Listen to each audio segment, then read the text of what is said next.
Good morning. It's Rita at Rita's Journey. Thanks for joining me. I'm drinking some coffee, Green Mountain Roasters, Green Mountain Coffee Roasters, and I hope you'll get yourself a cup of something nice and join me.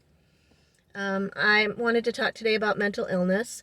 I've done a couple of takes on this because I can't seem to get my words out, but the general gist of it is I think we are naming too many things as mental illness that are absolutely normal. And I think the reason for this is maybe with no ill intentions, maybe there are ill intentions. If you tell everyone they're mentally ill, then and you've got medicine that can help them, maybe with it, then you're going to start seeing a lot of people as mentally ill.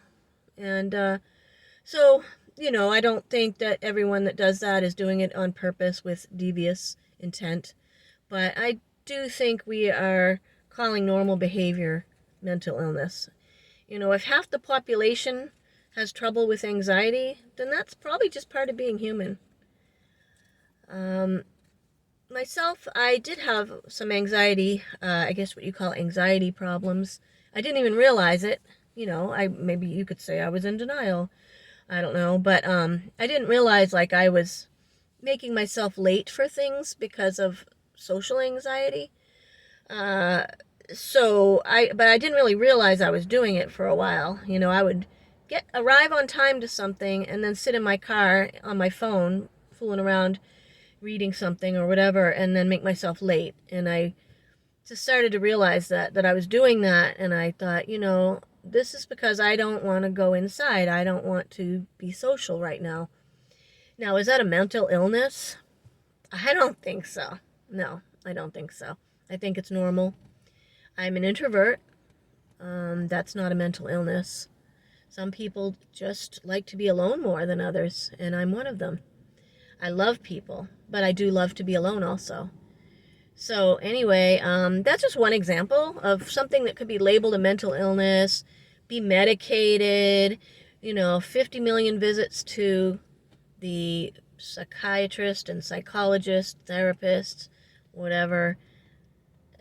I fixed it on my own. I realized that I was doing it, and I stopped doing it. And I, just got honest with myself about why I was doing it. I'm an introvert. I also realized that my overweight makes me shy, more shy than I normally would be. And so I don't want people to see me sometimes. But that's not a mental illness. That's normal. I need to lose weight. It's really that simple. And fix whatever I don't like about me that I can. And accept the rest. That's an old saying. What is it? Accept the things you cannot change. Have courage to change the things that you can, and have the wisdom to know the difference. And everybody can have wisdom. There's plenty of wise advice around. You just have to take the time and care to read and think about your life, reflect. I do it a lot when I'm driving. I don't even have to set aside any time for it because I drive enough that I've got a lot of time alone in the car. And I can just think about these things. And we're never fixed. We're never completely fixed. I'm a work in progress. And always trying to improve. And sometimes I improve in an area and I slip up and I start falling back into the old habits. And I catch myself. It doesn't mean I'm mentally ill. It's just called being human. And some of it's maturity. I'm sure I'm more mature than I was when I was in my 20s.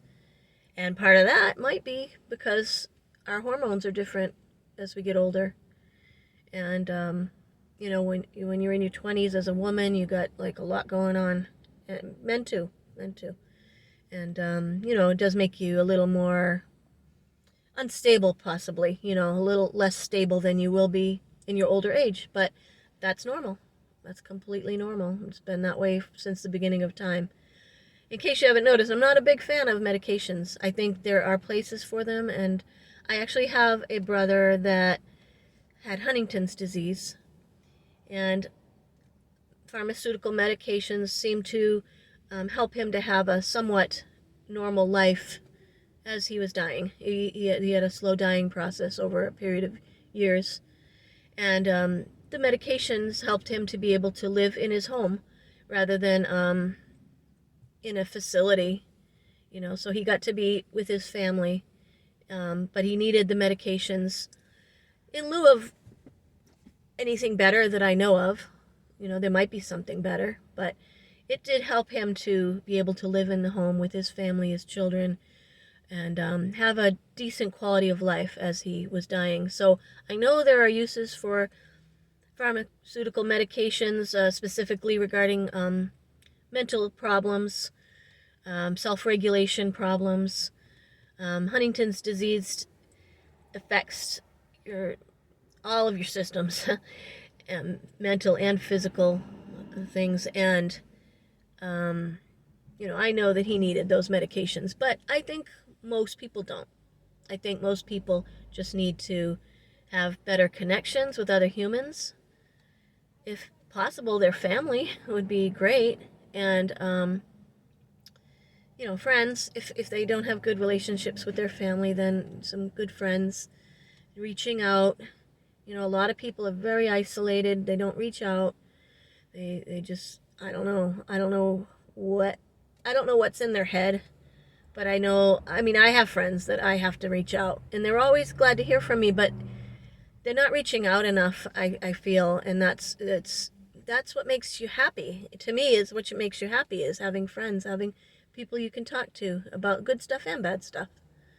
But anyway, I've rambled on enough about this. I would love to hear other people's opinions. Do you think we're giving out too much? Well, I shouldn't say we. They, doctors and people like that, are they giving out too many pharmaceutical medications for mental health problems? And the other question is, is everyone mentally ill? Or are most people in Western countries mentally ill? Or are we simply being sold a bill of goods, saying that we all have mental health problems and need medication? And when I say all, I'm generalizing, but I